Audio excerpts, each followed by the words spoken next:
สวัสดีค่ะต้อนรับเข้าสู่ Hot Seat เก้าอี้นี้มีคำตอบนะคะ เราพบกันเช่นเคยทุกเช้าวันเสาร์8:55 นาทีนะคะ ทาง JKN 18 Top News กับหมวยสุพรทิพย์เทพจันตาค่ะ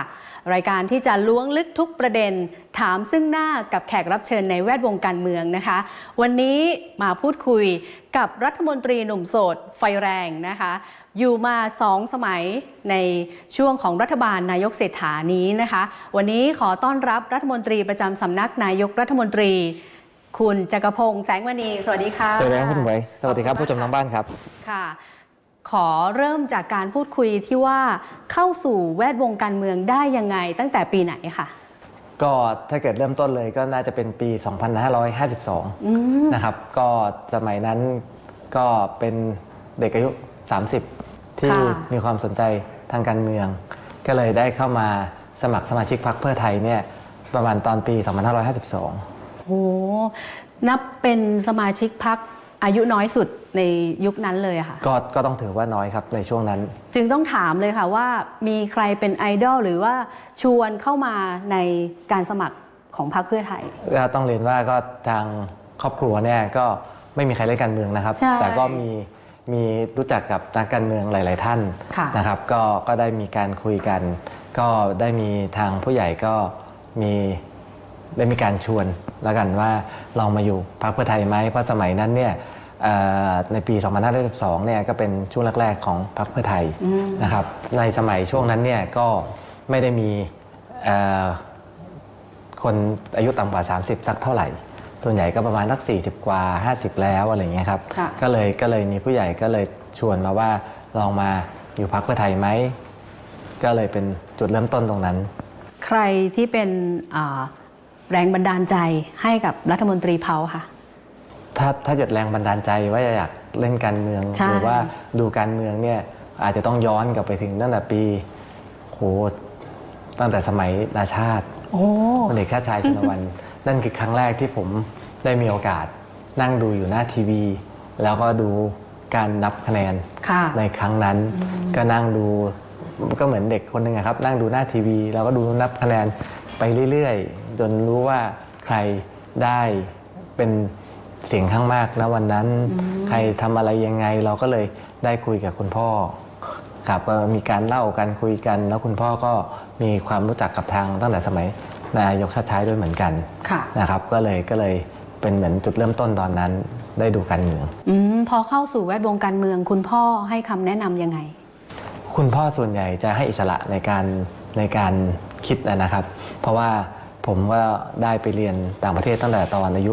17ก็ไปอยู่ต่างประเทศก็ส่วนใหญ่แล้วจะปรึกษาเฉพาะเรื่องใหญ่ๆหรือแนวความคิดซะมากกว่าว่าถ้าเกิดเรื่องแบบนี้เราควรจะคิดแบบไหนบ้างคุณพ่อเขาก็เป็นนักธุรกิจมาตลอดผมก็เป็นครอบครัวคนจีนที่เราคุยกันบนโต๊ะอาหารกันอยู่แล้วตั้งแต่อยู่บ้านเราก็นั่งคุยกันคุยเรื่องนู้นเรื่องนี้เขาก็จะเล่าประสบการณ์ของเขาให้ฟังอะไรเงี้ยครับครอบครัวแสดงว่าไม่ได้มีการขัดขวางคัดค้านที่คุณเผาเข้าสู่แวดวงการเมืองไม่มีครับ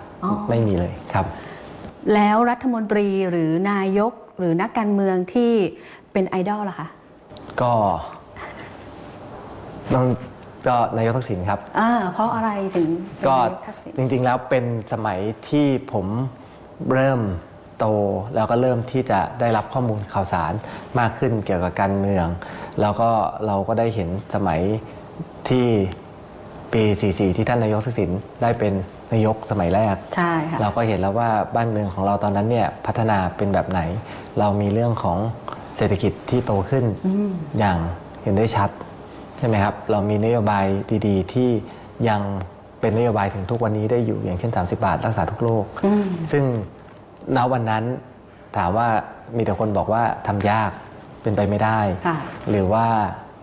อะไรก็แล้วแต่ที่เป็นวัฒกรรมณตอนนั้นแต่สิ่งหนึ่งที่พูดแปลว่าเป็นประโยชน์กับประชาชนและประชาชนได้รับจนถึงทุกวันนี้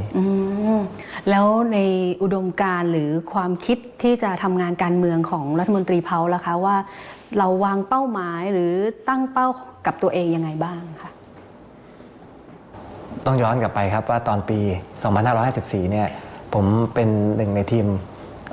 หาเสียงของนายกยิ่งลักษณ์นะครับสมัยนั้นเนี่ย ผมลงพื้นที่ไปเนี่ยผมยังจำภาพได้เลยว่าผมเคยเห็นป้าคนหนึ่งที่เขามายืนอยู่ข้างๆเวทีมานั่งฟัง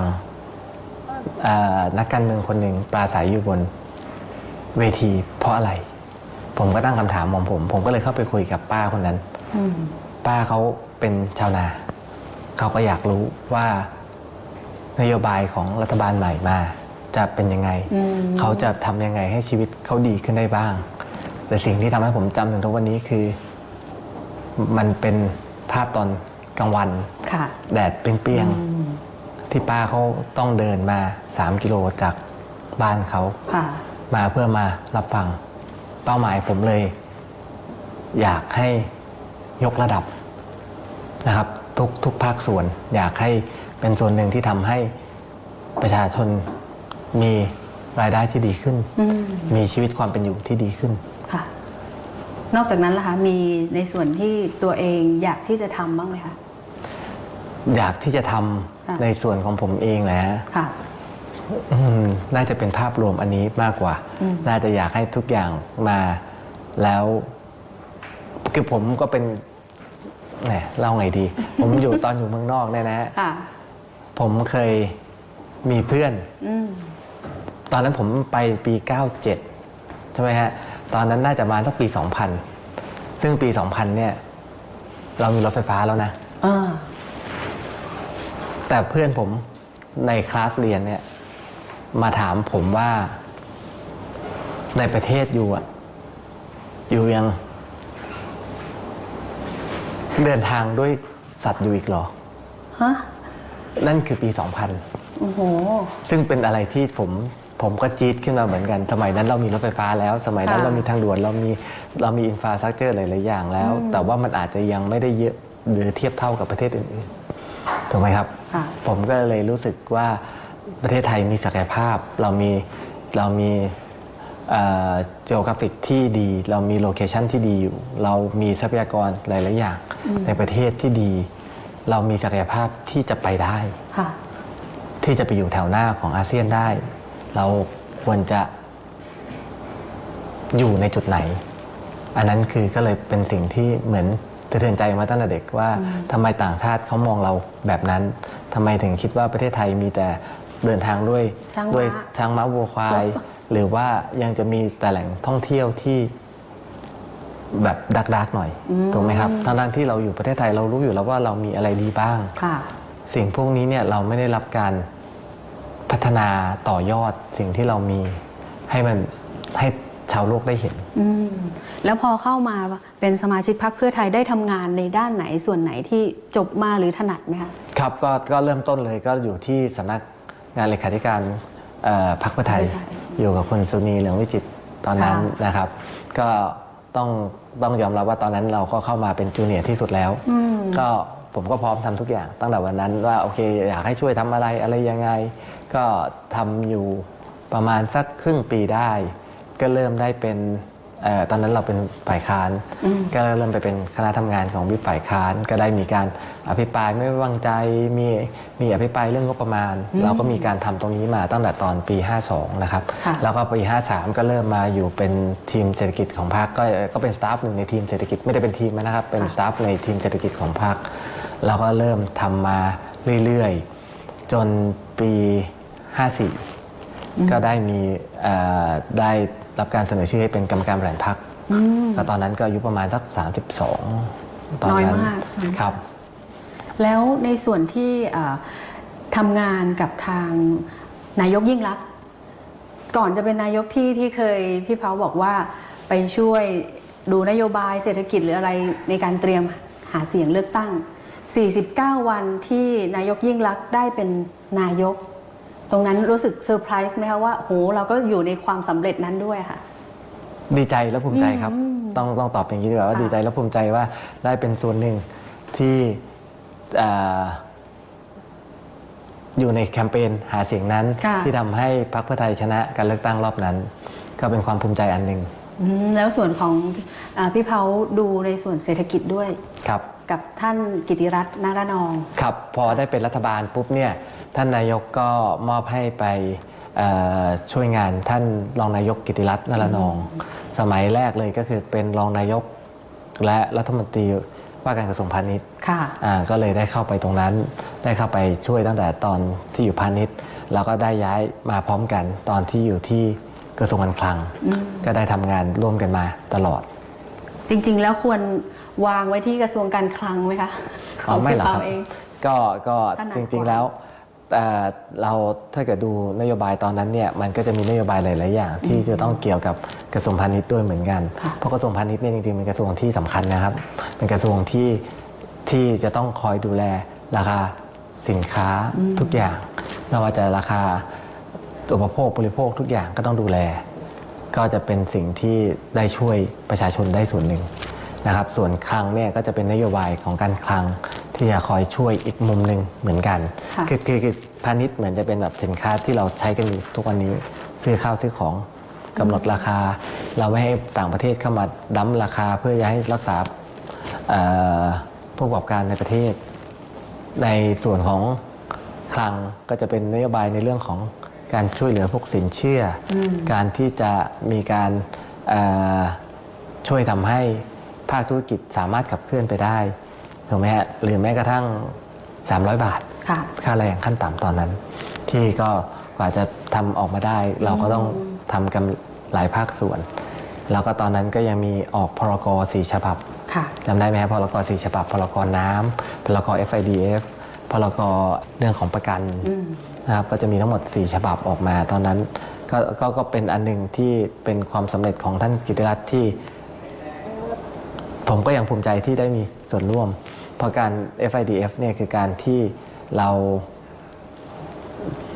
ย้ายส่วนที่เป็นหนี้ของ FIDF ที่สมัยตั้งแต่ปี 40 เป็นต้นมาที่อยู่ที่กระทรวงการคลังที่ทางรัฐบาลจะต้องมีการจ่ายดอกเบี้ยอยู่ปีละ 70,000 ล้านเราก็โอนกลับไปให้หน่วยงานที่ควรจะรับผิดชอบเป็นคนดูแลและทุกวันนี้จากยอดหนี้ 1.14 ล้านตอนนี้เนี่ยตัวเลขที่เข้ามาดูครั้งสุดท้ายยอดหนี้นั้นลงมาเหลืออยู่ระดับ600,000 ล้านแล้วเป็นเพราะผลจากการออกพรกฉบับนั้นการเข้ามาทำงานการเมืองแล้วก็มีบทบาทต่างๆทำให้เวลาช่วงที่อาจจะเรียกว่าวัยรุ่นหรือช่วงเวลาที่แบบเพิ่งจบใหม่อะไรต่างๆที่แบบกลับมาจากเมืองนอกเนี่ยค่ะมีเวลาส่วนตัวกับครอบครัวอะไรน้อยลงไปไหมคะปกติครับอันนี้ก็ต้องปกติบริหารยังไงใช่ครับก็พยายามว่าอย่างที่เรียนตั้งแต่ตอนแรกว่าที่บ้านค่อนข้างให้อิสระในการทำก็คือเราจะเป็นการนัดเจอกันกับที่บ้านว่าโอเควันนี้เราไปทำนู่นกันวันนี้เรากินข้าวกันวันนี้เราอะไรกันอะไรอย่างเงี้ยครับก็ยังมีเวลาที่ตรงนั้นอยู่แล้วก็ทุกวันนี้ก็ยังมีส่งเมสเสจคุยกับที่บ้านกันอยู่ทุกวันถูกไหมครับเพราะว่าถ้าเกิดถามว่าถ้าเกิดหายกันจริงๆเนี่ยหายตอนปี 97 ตอนที่ผมไปเมืองนอกเพราะสมัยนั้นเนี่ยผมยังไม่มีไลน์ผมยังไม่มี WhatsApp ยังไม่มีโซเชียลมีเดียเลยสักอันเดียวตอนนั้นนี่คือคุยกันได้แค่อาทิตย์ละครั้งโทรทางไกลโทรทางไกลตอนนั้นก็จะนัดกับที่บ้านไว้ว่าโอเคทุกเวลานี้เนี่ยของวันอาทิตย์เราก็จะโทรกลับบ้านมาครับแล้วในส่วนมากกว่าครอบครัวคือคู่รักล่ะคะมีไหมคะในโหมดนั้นแบบซีนนั้นยังไงมีไหมจริงๆก็ต้องแบ่งเวลาครับก็ต้องแบ่งเวลาก็ต้องมีเวลาไปเจอมีเวลาไปอะไรครับอันนั้นก็ต้องแบ่งเวลาได้ครับแต่ก็ต้องเอาเวลาของงานเป็นหลักก่อนแล้วถ้าเกิดตรงไหนที่พอจะมีเวลาก็สามารถเจอได้แสดงว่าแนวคิดของการคบกันในความสัมพันธ์ของรัฐมนตรีเพ้ากับคู่รักเองก็ตามต้องเขาเรียกว่ามองทิศทางการเมืองไปด้วยกันด้วยไหมคะก็ส่งเสริมหรือสนับสนุนกันถ้าถามว่าจริงๆแล้วผมก็อยู่การเมืองมา10 กว่าปีผมก็เคยมีบางคนที่เห็นตรงกันแล้วก็เห็นแย้งกันก็ไม่ได้มีปัญหาครับเพราะว่าทุกอย่างเราก็คุยด้วยเหตุและผลซะมากกว่าความเชื่อความเข้าใจก็เป็นสิ่งที่ถ้าผมมีข้อมูลมากกว่าผมก็ต้องเล่าให้เขาฟังมันก็ต้องทำให้ความเข้าใจกันไปค่ะเอาละค่ะมาสู่ที่ส่วนที่รัฐมนตรีเพ้าได้ดูแลตั้งแต่แรกเริ่มคือเรื่องนับเรียงมาก็คือเศรษฐกิจอะไรต่างๆแล้วก็มาดูเป็นที่ปรึกษาอนุงบด้วยใช่ไหมคะใช่ครับตั้งแต่ถ้าเกิดอันนั้นนี่ตั้งแต่ปี 52เลยแหละครับน่าจะตั้งแต่ปี 52เลยครับ แล้วก็เมื่อปีที่แล้วได้เป็นรองประธานกรรมาธิการงบประมาณของงบประมาณปี 67 ค่ะทำให้กำลังถูกมองว่ารัฐมนตรีเผาเชี่ยวชาญด้านเศรษฐกิจแล้วก็การบริหารงบประมาณนายกจึงมีความไว้วางใจตรงนี้ด้วยหรือไม่คะก็ต้องเรียนว่าปี 52 ก็ทำมาแล้วปี 5 ทดใช้52 เสร็จปุ๊บก็เป็น 54 ค่ะ 54 55 6 57 ตอนนั้นเนี่ยก็ได้ทำงบประมาณกับท่านกิติรัตน์ท่านกิติรัตน์เป็นรองนายกเราก็เป็นหัวหน้าทีมเศรษฐกิจได้กำกับดูแลสำนักงบประมาณซึ่งตอนนั้นเนี่ยก็ได้มีการทำงานร่วมกับทั้งสำนักงบสภาพัฒน์ครม.เลยค่ะครม.เพื่อที่จะให้ทุกอย่างเป็นความเห็นที่ไปในทิศทางเดียวกันนะครับก็ผมก็ได้มีการทำตั้งแต่ตอนนั้นเนี่ยคือเราก็เชิญทั้งหน่วยงานทุกหน่วยงานที่เกี่ยวข้องมานั่งคุยกันก่อนว่าทุกอย่างปัญหาคืออะไรงบประมาณเป็นยังไงคลังว่ายังไงสภาพัฒน์ว่ายังไงเราก็มีการทำตรงนั้นขึ้นมามันก็เลยลิงก์กันไปว่างบประมาณในทุกๆปีในฐานะที่ท่านกิติรัตน์เป็นรองนายกและรัฐมนตรีว่าการกระทรวงการคลังเนี่ยตามตำแหน่งแล้วก็เป็นประธานกรรมาธิการงบประมาณทุกปีตอนนั้นนะครับก็เลยได้มีโอกาสที่เข้าไปดูกันตั้งแต่ตอนนั้นแล้วก็ได้มีการอย่างที่เรียนว่าเราก็มีการประสานงานกับหน่วยงาน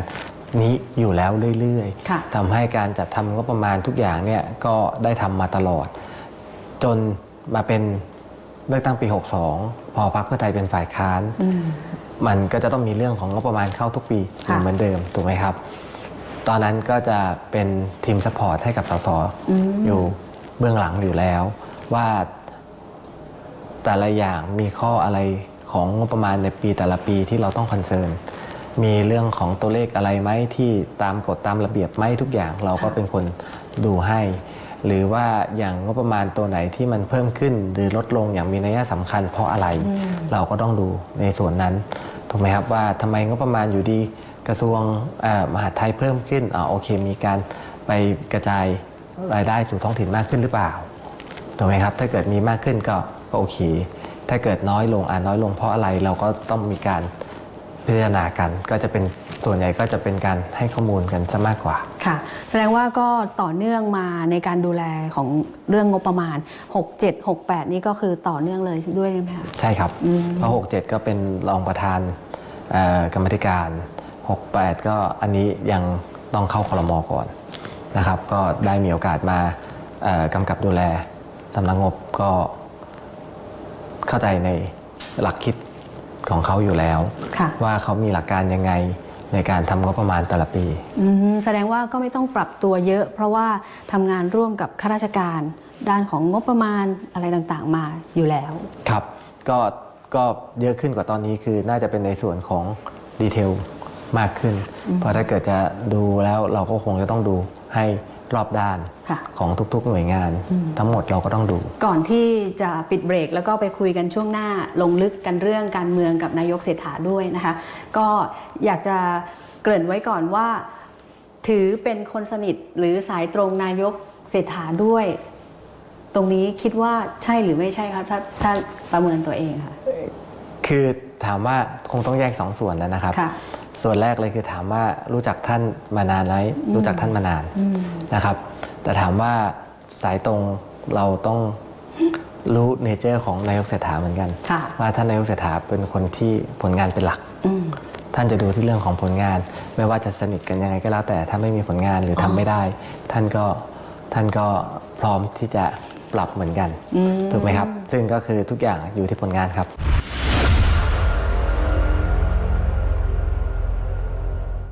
ค่ะก็ถึงแม้สายตรงไม่สายตรงแต่ถ้ามีผลงานทั้งหมดสามารถที่จะไปต่อกันได้ในครม.ช่วงหน้ามาคุยกับรัฐมนตรีเผาจักรพงศ์กันต่อในส่วนที่ว่าสมัยที่แล้วเป็นรัฐมนตรีช่วยว่าการกระทรวงการต่างประเทศโยกมาเป็นรัฐมนตรีประจำสำนักนายกนะคะมีการปรับเปลี่ยนหรือเนื้องานนั้นต่างกันยังไงช่วงหน้ามาคุยกันต่อค่ะมาร่วมสนับสนุนท็อปนิวส์นำเสนอความจริงได้แล้ววันนี้เพียงกดปุ่ม Super Thanks แล้วเลือกจำนวนเงินตามที่ต้องการได้เลยครับขอบคุณครับ